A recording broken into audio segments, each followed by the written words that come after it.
Salut les amis, j'espère que vous allez bien. Bienvenue dans ce nouvel épisode de Backlight. Et bonjour Raphaël. Bonjour Mathias, c'est très formel. Oui, c'est très formel. Bonjour. D'habitude je dis bonjour monseigneur et là bonjour Raphaël. Voilà. Tu vois, c'était Bon, très okay. voilà. Parce qu'on va backlighter un film très sérieux aujourd'hui. Très sérieux. Voilà, très sérieux. On n'est pas là pour déconner.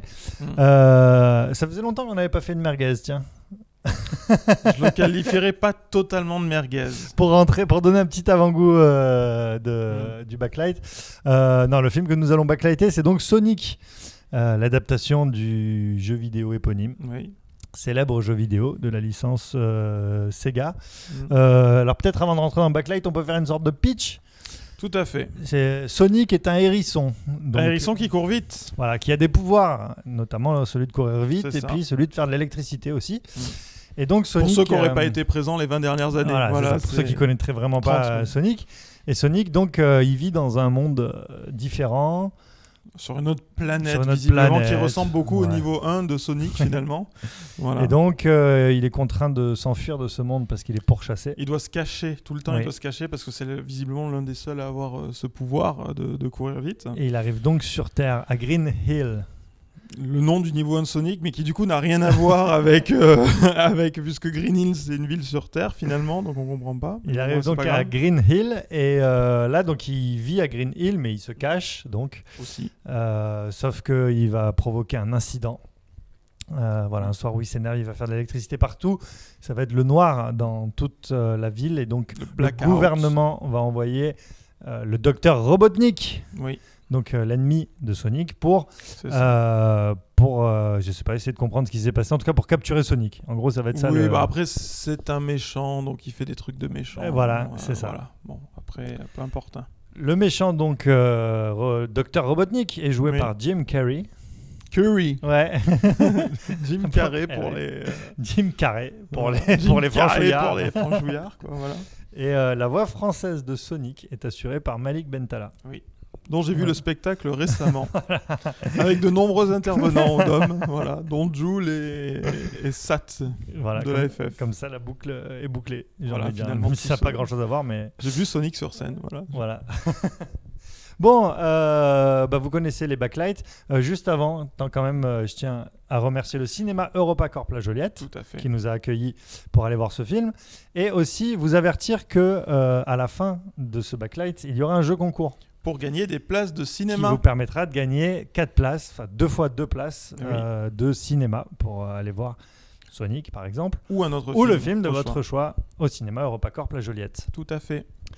Monseigneur, vous connaissez les bails. Oui. Le backlight, c'est avant tout du top et du flop. Oui. Donc j'ai envie de commencer par les tops.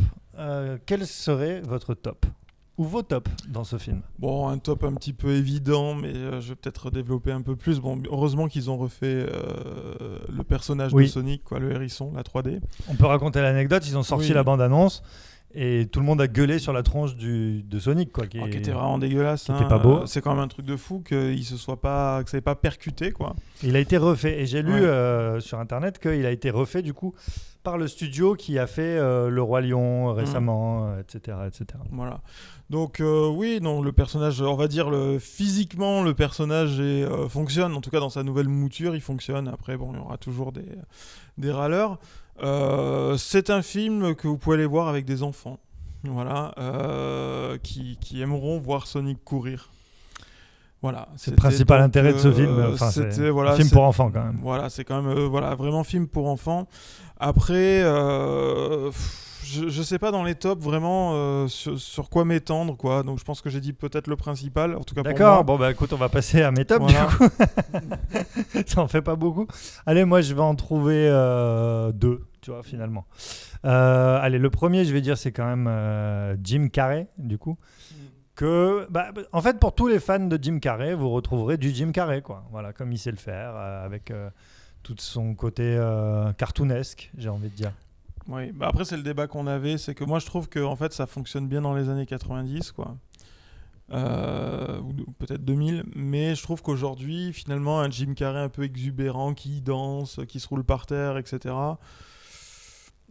je sais pas, on n'est plus dans la même époque et je trouve que ça marche moins bien, quoi. Ouais, ça marche Ouais. moins bien. Je dis pas que c'est horrible, hein, je dis pas que voilà, il fait sa performance d'acteur de Jim Carrey.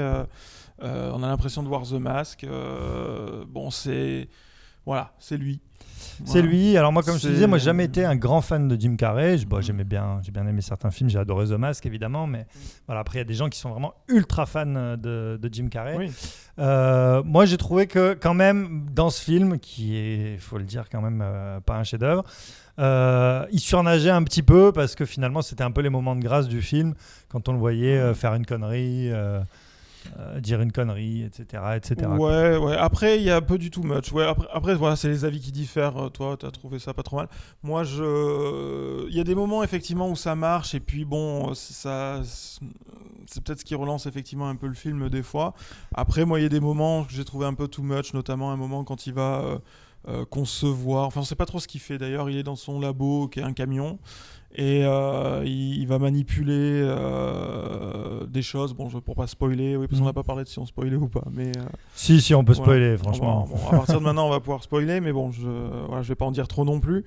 Il va manipuler un élément pour faire des expériences, et dans ce truc-là, il va danser. Va y avoir un écran derrière lui avec un tyrannosaure qui lui court après. Il fait du ski. Oui, mais c'est parce qu'il joue en fait. C'est pour montrer un petit peu l'étendue de son labo. Mais bon, du coup, C'est marrant parce que- c'est même plus du cabotinage, quoi. Je sais plus comment. Enfin, Oui, c'est. mais- J'ai dit pourquoi C'est vous nous rigolo parce montrez que ça c'est un des seuls moments que j'ai trouvé marrant dans le film. Oui, mais ça peut être marrant en soi, mais pourquoi? Moi, je me suis posé la question de Bon, pourquoi. moi, je pense que c'est voilà. juste pour le gag du mec qui a tellement de technologie Oui. que du coup, il fait tous ses loisirs C'est sûr. dans son labo, quoi. Effectivement, quand Mm. il veut faire du ski, il est sur un tapis, il fait du ski avec les pistes de ski Ouais, qui non, mais je défilent derrière comprends, lui. mais je Quand il comprends. veut courir, se faire poursuivre par un dino, enfin voilà, etc. Oui. Donc voilà, moi j'ai trouvé que c'était un des seuls moments un peu drôles du film. Ouais. Bon, voilà. Voilà. Écoute, j'ai Bon, pas écoute, grand-chose à en dire non C'était un plus, petit top. Allez, mon deuxième petit top. Pareil, encore une fois, c'est discutable, mais bon, c'est qu'il y a beaucoup de références à la pop culture et notamment au cinéma. Donc, si comme moi, vous vous êtes un petit peu ennuyé pendant ce film, du coup, ça permet de temps en temps de se raccrocher à quelque chose. Voilà, donc, Speed, Fast and Furious, The Mask, Men in Black, voilà. Bah, après, encore une fois, tu vois, moi, mon côté, je l'ai pas vécu comme ça. Je sens qu'ils ont fait vraiment rentrer de la pop culture au forceps dans le film à travers des vannes, des références. Genre Jim Carrey qui fait Splendide. Bon. C'est un clin d'œil. C'est des clins C'est pas un clin d'œil, c'est un placement de produit, quoi. Tu vois, je veux dire, non mais bon, c'est pas, tu vois. Et il y en a tellement en fait, il y en a tellement que. Je veux dire, c'est The Rock le président, bon ça on le voit dans la bande-annonce, voilà, etc. Bon, c'est pas hyper drôle. En fait, ça manque. Je pense que je les aurais parfaitement acceptées si elles étaient plus subtiles, mieux placées, plus drôles surtout. Parce qu'en fait, elles sont juste, c'est juste une référence. Voilà, on a mis une référence, elle est là, une autre, etc. Et en fait, elles pop comme ça, quoi. C'est-à-dire, en plus, bon, Sonic, il parle, il arrête pas de parler. Donc, en fait, quand il parle, il en place des tonnes et des tonnes et des tonnes. Et bon, des fois, ça arrive un peu comme ça. Bon, je sais pas. Ça, moi, j'ai pas trouvé ça ouf. Hein. Après, oui, je peux comprendre. Non, mais bon, après, en vrai, j'ai pas trouvé ça génial, hein, mais il faut bien racler des tops. Donc voilà. Ouais. Et d'ailleurs, Sonic va vous causer. Sonic va vous parler. Voilà. Pour les vieux. Pour les connaisseurs. Juste peut-être. C'est pas c'est pas un top, mais non, c'est pas du tout un top en fait. Voilà, mais si ça aurait c'est un pu flop, en être. Non, c'est pas un flop, mais on sent vraiment la volonté. Non, mais c'est un truc important à préciser pour voir dans quelle direction veut aller le film. C'est qu'on voit vraiment l'idée d'un Sega Cinematic Universe, rien qu'avec le logo de départ qui montre tous les jeux, etc. Et donc le film est aussi construit autour de ça. Le film pour moi est construit autour de deux choses, autour de le fait qu'ils aient eu Jim Carrey. Je pense que c'est pour ça que ça se passe dans le monde réel, etc. Et autour de cette idée de construire un ensemble de films. Voilà. Et je trouve que... Alors c'est une bonne idée peut-être au départ parce qu'on est dans cette époque-là et qu'on sait que si on veut faire du pognon... Oui, j'ai envie de dire que maintenant presque tous les films se font comme ça. Oui. Tu te rappelles de l'exemple de, je crois que ça s'appelait Kin, c'est un film qu'on avait backlighté. Il n'y aura jamais de deux. Voilà, qui était vraiment, c'était un film qui était le premier d'une trilogie. C'était annoncé une trilogie. Ouais. Et voilà, finalement, comme ça n'a pas très bien marché, il n'y en a eu qu'un. Donc, après, on ne sait pas, peut-être qu'il y en aura un deuxième dans 5 ans, mais. Bon, après voilà, en gros, c'est maintenant, c'est plus la création. J'ai plus assisté à la création d'une franchise avec un premier film moyen que finalement qu'un vrai film, tu vois. Enfin, bon. En tout cas, tu dis moyen, mais jusque-là maintenant, on a eu que des tops, donc on a l'impression que ce film est génial. Vu la gueule des tops, je suis pas bien sûr. Et on va donc passer au flop, monseigneur, tes flops. Alors paradoxalement, j'ai pas envie non plus d'enfoncer ce film dans le sens où voilà, c'est un bon film pour les gosses. Ils ont vraiment loupé, pour moi le flop, c'est qu'ils ont vraiment loupé la partie pour les adultes, quoi. C'est-à-dire que voilà, les gamins sont hyper contents de voir Sonic courir partout, tomber, faire des conneries, etc. Après, quand on est, quand on a plus de, je sais pas moi, de 16 ans peut-être, 18 ans, je pense qu'on se fait un peu chier. Et pourtant, moi, je suis un grand nostalgique de Sonic. Je veux dire, j'y jouais beaucoup quand j'étais gosse. Mais je sais pas, j'ai vraiment senti que c'est pas un film fait pour moi, quoi. Voilà, c'est pas un film fait pour moi. Les blagues sont, toute la morale sur l'amitié. Oui, non mais moi je veux vivre avec mes amis, etc. Ça marche pour des gamins de 5 à 10 ans, quoi. Voilà, et c'est très bien. Je veux dire, pourquoi pas. Mais je pense pas que c'était l'ambition de départ du film. Je pense que l'ambition de départ du film, c'est faire un tout public, quoi. Voilà, alors bien sûr fait pour les gosses, mais tout public, quoi. Une sorte de Marvel, quoi. Voilà, en gros. Mais là, concrètement, ça fonctionne pas. C'est vraiment un film que pour les gosses. Mais je sens que c'est une première pierre à un édifice qui fait que même si ce film ne fonctionne pas énormément, il y aura quand même une suite quelque part. Alors, soit une suite de ce film-là, soit ils vont popper via une autre série de personnages, etc. Et on reverra un jour un Sonic, puisque le Sonic, j'ai l'impression, est une sorte de Superman de cet univers. Donc, voilà, film pas fait pour les adultes. Clairement, pour moi, c'est vraiment le flop. Les blagues tombent à plat, ne me font pas rire. Et c'est vraiment dommage. C'est dommage, en fait, je suis presque... Tu vois, je me dis, ça aurait... Je sais pas s'il aurait fallu beaucoup de choses pour que ça fonctionne, tu vois, en vrai, parce que il y a cette idée de... Quand même. Non, mais il y a cette idée, il y a beaucoup de gens qui ont critiqué pourquoi Sonic, finalement, il est sur Terre, alors qu'on pourrait tout simplement faire un film d'animation, par exemple, voilà, dans l'univers de Sonic, voilà. C'est pas la plus grosse critique que je ferais, puisque je trouve que c'est pas l'aspect le plus mal géré, même s'il y a évidemment, comme dans tous ces... et ça fait partie aussi d'un des flops, c'est qu'il y a beaucoup d'explications, beaucoup de comment va-t-on faire pour faire rentrer Sonic dans le monde réel, donc on va passer par tout un tas d'explications. J'y arrive, c'est mon flop. Voilà, bon, alors je te laisse ton flop. Non, mais c'est mon flop. C'est en fait l'ennui mortel de ce film.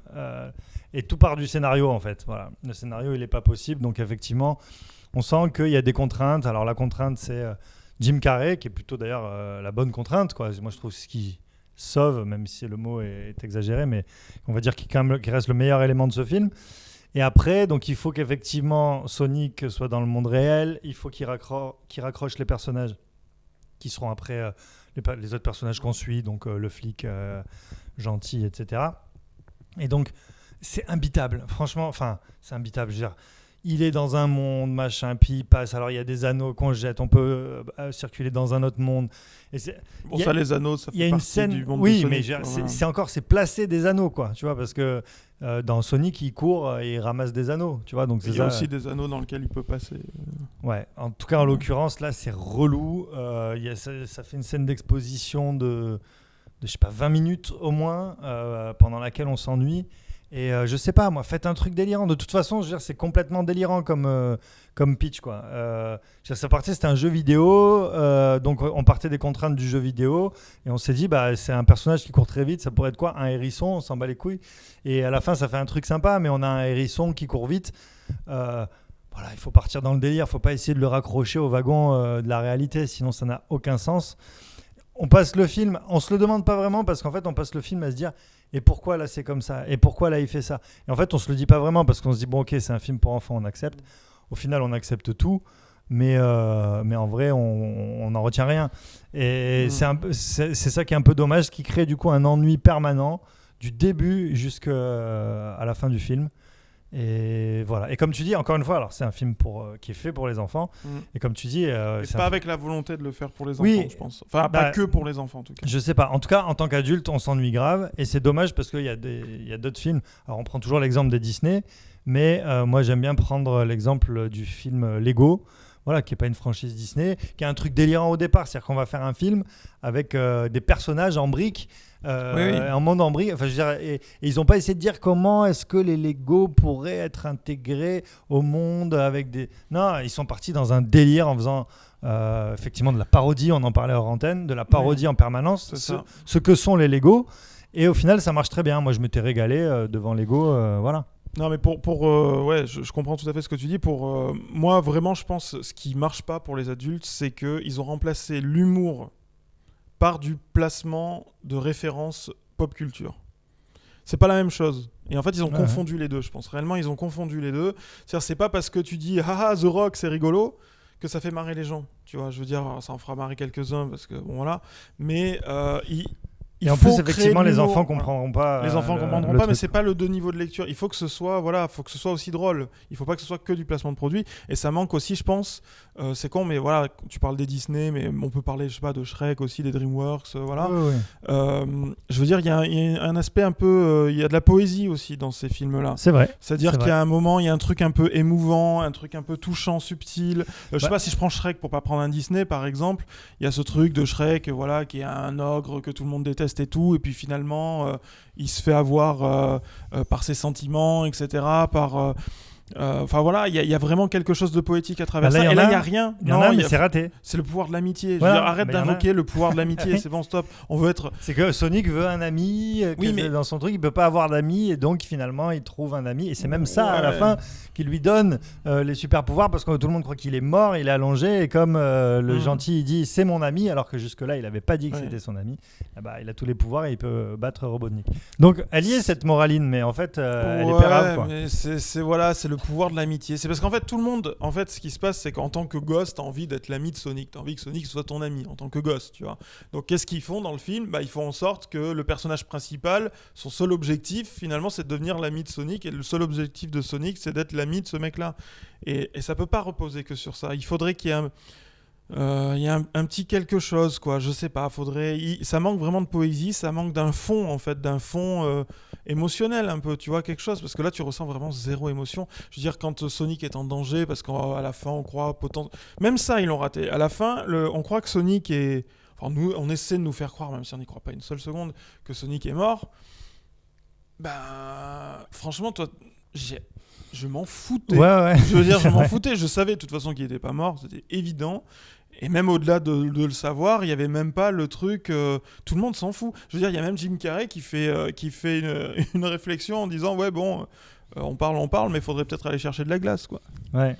Pour conserver le corps de Sonic, tu vois. Et je me suis dit, là, on est vraiment tombé bas, quoi. Je veux dire, c'est... Pas que ce soit... C'est pas choquant du tout, mais c'est juste... Mais c'est l'ennui. C'est de l'ennui, ouais, voilà. Ouais, c'est de l'ennui pur. C'était vide, quoi, voilà. Bon, voilà. Moi, je rajoute que... Bon, je sais qu'on n'est pas très d'accord là-dessus, mais je trouve que les effets spéciaux, parfois, sont même un peu merguez. Et voilà. Moi, ça m'a pas dérangé. Après, je vais pas dire que c'est génial, mais... tous les moments d'interaction entre les humains et Sonic, je les trouve un petit peu bancal. Il y en a pas beaucoup. Après, tu sens que des fois, ils se sont simplifiés la vie, notamment tout le moment où ils transportent Sonic sous une couverture, ce qui permet d'éviter vraiment beaucoup d'effets spéciaux. Bon, tu sens ces trucs-là, il y a des petits trucs, voilà, mais... Bon.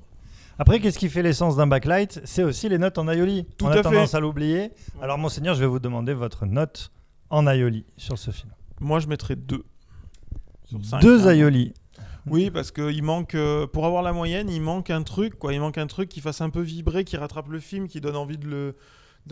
parce qu'ils veulent faire une suite. Il y a une scène post-générique, bordel de merde, et une scène post-générique. Ça finit jamais. Attention, spoil, il y a une scène post-générique avec Tails, quoi. Donc il y a Tails qui arrive et qui doit chercher Sonic, j'imagine, et qui part à sa recherche, et il y aura plein d'amis. Ils font tous ça maintenant. C'est une scène post-générique qui fait une ouverture vers... Mais oui, mais c'est pour ça que je te dis que le Sega Cinematic Universe, il est là, quoi. Il est posé. Donc il il manque un truc pour au moins avoir la moyenne, quoi. C'est pour ça que j'ai pas envie de lui mettre la moyenne. Eh bien, moi, je vais mettre un aioli sur 5. Et toi, t'es sévère, toi. Bah, c'est l'ennui. Donc, Voilà.